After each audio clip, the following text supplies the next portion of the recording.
और एक विषय पे बात करना चाहता हूं कि हमने सांस्कृतिक अधःपतन की एक सीमा तोड़ी है विदेशी भोजन का अंधानुकरण करके। भाषा में हम विदेशी हो गए, भूषा में हम विदेशी हो गए, भोजन के स्तर पर भी हमारे देश में बहुत ज्यादा विदेशीकरण हो गया। भोजन भी हमारी जलवायु और हमारी जरूरत के अनुसार विकसित हुआ है इस देश में। हमारे लाखों करोड़ों वर्ष के जीवन में भोजन का जो विकास हुआ है, ये सबसे बड़ा विकास है भारत में। भारत में माना जाता है, सारे विद्वान इस पर एक मत हैं कि भोजन में जो कुछ हमने विविधता लाई है पिछले हजारों लाखों वर्ष में, ये भारत की सबसे बड़ी देन है पूरी दुनिया के। शायद भारत के भोजन में जितनी विविधताएं हैं दुनिया के किसी देश में आपको नहीं मिलेंगी। आप जानते हैं गेहूं भारत में भी पैदा होता है, गेहूं ब्रिटेन में भी पैदा होता है, गेहूं कनाडा में भी पैदा होता है, गेहूं अमेरिका में भी पैदा होता है, यूरोप के और भी कई देशों में गेहूं पैदा होता है। गेहूं एक ही तरह की फसल है, वो भारत में भी है, यूरोप के कई देशों में और अमेरिका में भी है।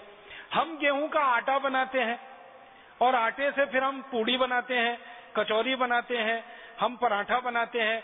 पराठे कई तरह के बनाते हैं, पूरियां कई तरह की बनाते हैं, कचौरियां कई तरह की बनाते हैं, रोटी बनाते हैं तो रोटी भी कई तरह की होती है।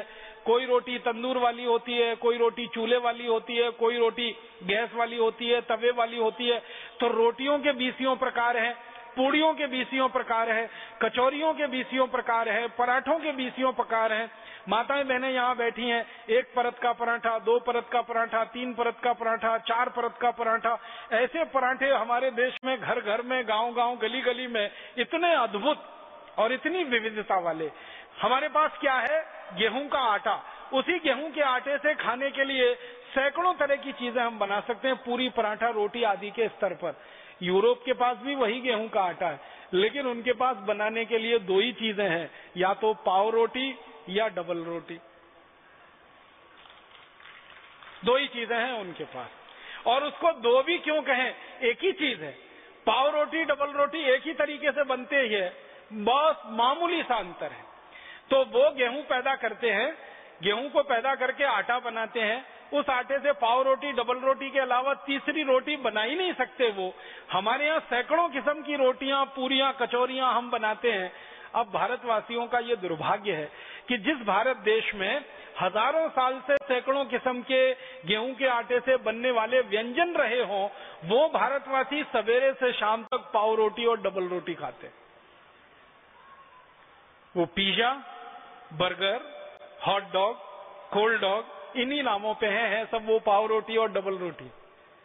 पिज्जा कह लो, बर्गर कह लो, उसको बीच में से काट के सलाद भर लो या सलाद के बीच में उसको लगा के खा लो, बात तो एक ही है। तो आप देखो कि कितने नीचे हम आए, कितना पतन हमारा हुआ। सैकड़ों किस्म के व्यंजन जो हम गेहूं के आटे से बना सकते हो, उस देश के लोग पाव रोटी, डबल रोटी, पिज्जा, बर्गर खाने में फंस जाएं, तो ये भी हमारे सांस्कृतिक अधःपतन की ही निशानी है, या बल्कि मूर्खता की निशानी। मूर्खता इसमें पता है क्या है? कोई भी पाव रोटी और डबल रोटी जो आप खाते हैं ताजा नहीं होती। ताजा होती तो वो बनती ही नहीं, वो तो बासी ही होती है। वो एक दिन बासी हो सकती है, 2 दिन हो सकती है, 10 दिन हो सकती है, 15 दिन हो सकती है। यूरोप और अमेरिका में तो 3-3 महीने पुरानी बासी पाव रोटी, डबल रोटी मिलती है और लोग उन्हीं को खा के अपना जीवन चलाते हैं, गुजारा करते हैं। अब हमने उनकी नकल करके हमारे घरों में वो बासी डबल रोटी लाना और खाना शुरू कर दिया। गेहूं के आटे के बारे में विज्ञान ये कहता है कि इस आटे को गीला होने के 48वें मिनट के अंदर इसका रोटी बन जाना चाहिए और रोटी बनने के 48 मिनट के अंदर इसको खा लिया जाना चाहिए।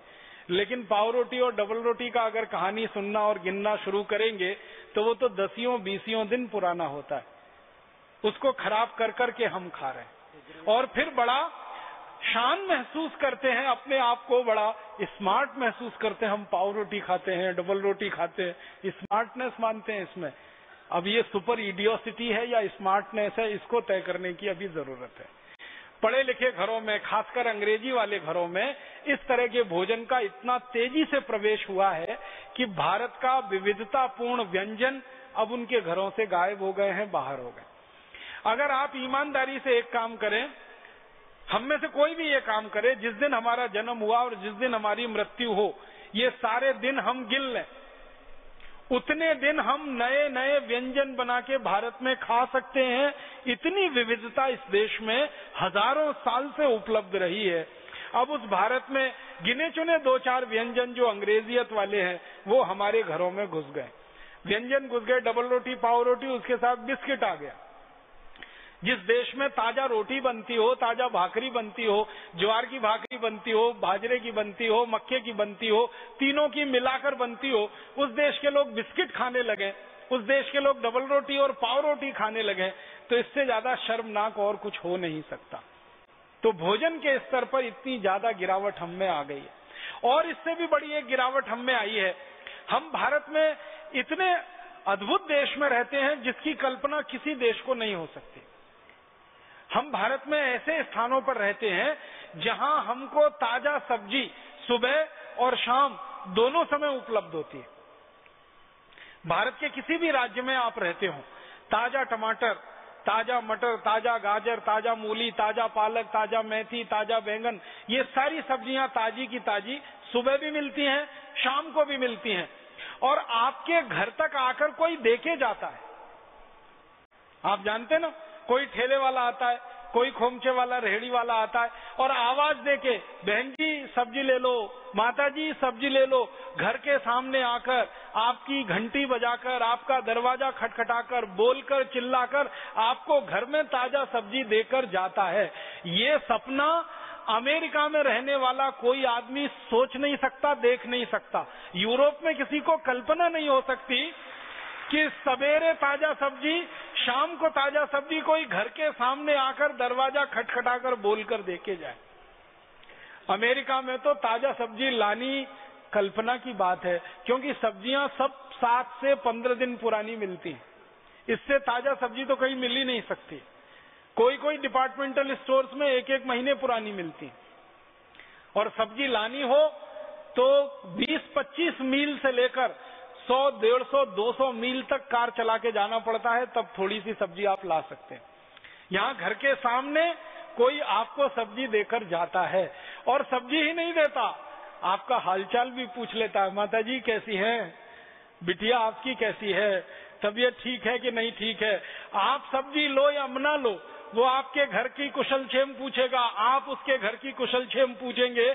माने हमारा उससे आत्मीय संबंध हो जाता है। ऐसा आत्मीय संबंध किसी भी डिपार्टमेंटल स्टोर वाली संस्कृति में हो नहीं सकता। इसकी कोई कल्पना किसी को नहीं। यूरोप और अमेरिका के लोगों को तो कोई ताजा सब्जी उपलब्धि नहीं है, उनके नसीब में नहीं है, क्योंकि उनके देश में होता नहीं है। बाहर के देशों से उनको सब आयात करके लाना पड़ता है। अब मुझे जो दुख होता है, अफसोस होता है, जिस देश में ताजा टमाटर सुबह भी मिले, शाम को मिले, वहां के लोग टमाटो सॉस खाएं जो 2-2 साल पुराना है, पता नहीं 3 साल पुराना है, 4 साल पुराना। जब ताजा टमाटर मिल रहा है, उसकी चटनी बनाकर हम सुबह खा सकते हैं, शाम को खा सकते हैं।